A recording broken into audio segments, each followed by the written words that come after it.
The lecture hall of the Galactic Academy fell silent as Professor Vexthar, a crystalline being from Sector 9, announced the day's practical examination.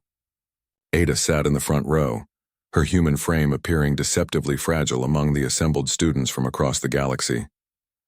Beside her, Ender leaned back in his chair, seemingly unconcerned about the test that had other species trembling in their various appendages.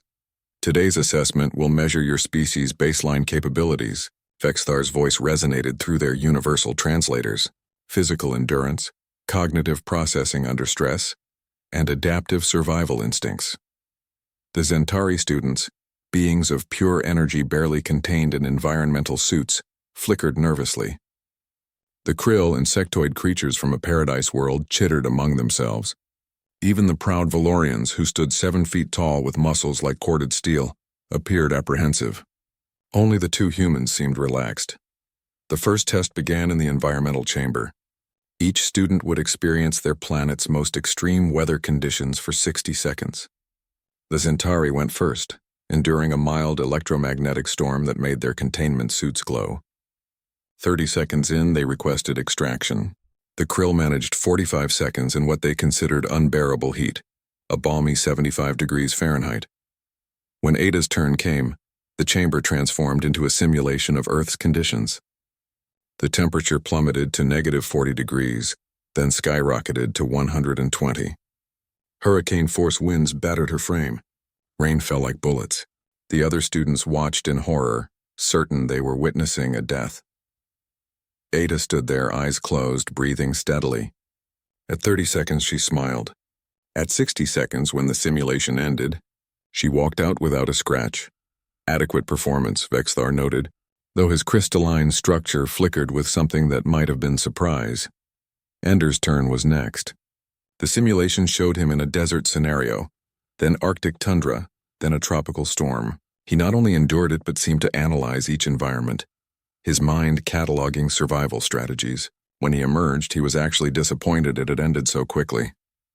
The second test measured healing capabilities.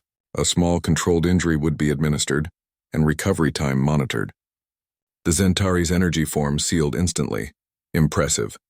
The krill's exoskeleton began regenerating after several hours. The Valorians, despite their strength, required medical intervention after 20 minutes. Ada received a shallow cut on her forearm.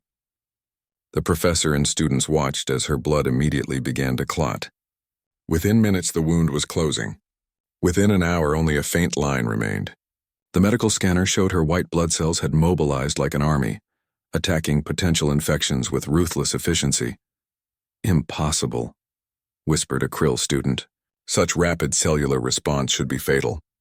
"The energy required, humans metabolize constantly," Ender explained casually, rolling up his own sleeve for his turn. "Our bodies are always ready for war, against disease, against injury, against death itself." The professor administered Ender's test wound. His recovery was equally remarkable. But what truly shocked the assembly was when the scanner revealed his body had already begun strengthening the tissue around the injury, making it more resistant to future damage. The third test was cognitive, a problem-solving scenario under physical duress. Students would be placed in a slowly rotating chamber while solving complex mathematical equations and spatial puzzles. The rotation would gradually increase, creating disorientation. Most species failed within minutes. The Zentari, having no fixed physical form, performed well but struggled with the abstract thinking required. The Valorians, despite their warrior culture, couldn't focus through the dizziness. Ada entered the chamber with confidence. As the rotation began, she closed her eyes, using her inner ear to compensate. Her brain evolved on a world where 3-dimensional thinking meant survival in forests and mountains, mapped the space instinctively.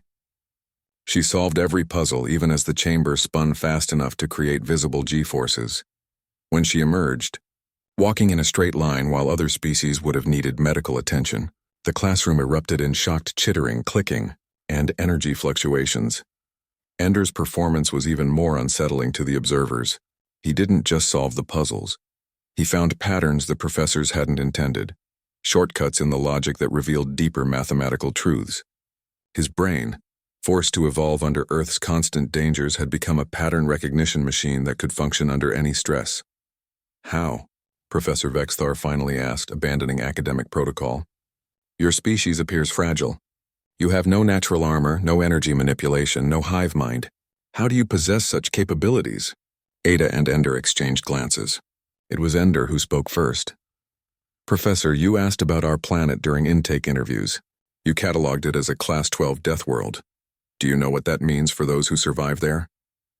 The classroom leaned in, literally in some cases. Ada continued, Earth doesn't just have extreme weather. It has everything. Deserts that boil during the day and freeze at night. Jungles filled with creatures that can kill with a touch. Microscopic organisms that wage war inside our bodies every second. Disasters that strike without warning. Earthquakes, tsunamis, volcanic eruptions. And yet, Ender added, humans didn't just survive. We thrived. We climbed to the top of the food chain without claws, without venom, without armor. We did it with this. He tapped his head. And this. He placed his hand over his heart. Our bodies are optimized for a world that's trying to kill us every moment, Ada explained. Our immune systems fight battles every second. Our brains process threats constantly. Our skeletal structure can withstand forces that would shatter most species. We heal quickly because anything less means death. We adapt because Earth never stays the same. Professor Vexthar's crystalline form pulsed thoughtfully.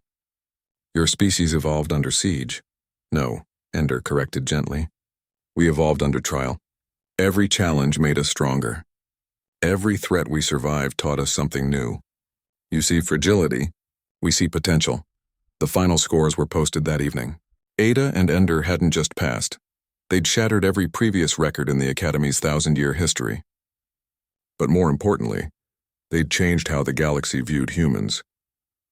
The next day, enrollment requests for human-taught survival courses flooded the Academy's system. Galactic military organizations began recruitment campaigns on Earth. Scientific institutions requested permission to study human adaptive capabilities. But Ada and Ender remained unchanged. They'd simply done what came naturally, survived, adapted, and exceeded expectations. It was, after all, what humans had always done. As they walked through the campus, now viewed with a mixture of awe and healthy respect by their fellow students, Ender turned to Ada with a grin. Think they're ready to learn about human endurance running? Ada laughed. Let's save that revelation for next semester. I don't want to give Professor Vexthar a crystalline heart attack. In the vast tapestry of galactic civilization, humans had found their place, not as the strongest or the smartest, but as the species that simply refused to quit. And in a universe full of wonders and dangers, that quality might just be the most superhuman ability of all.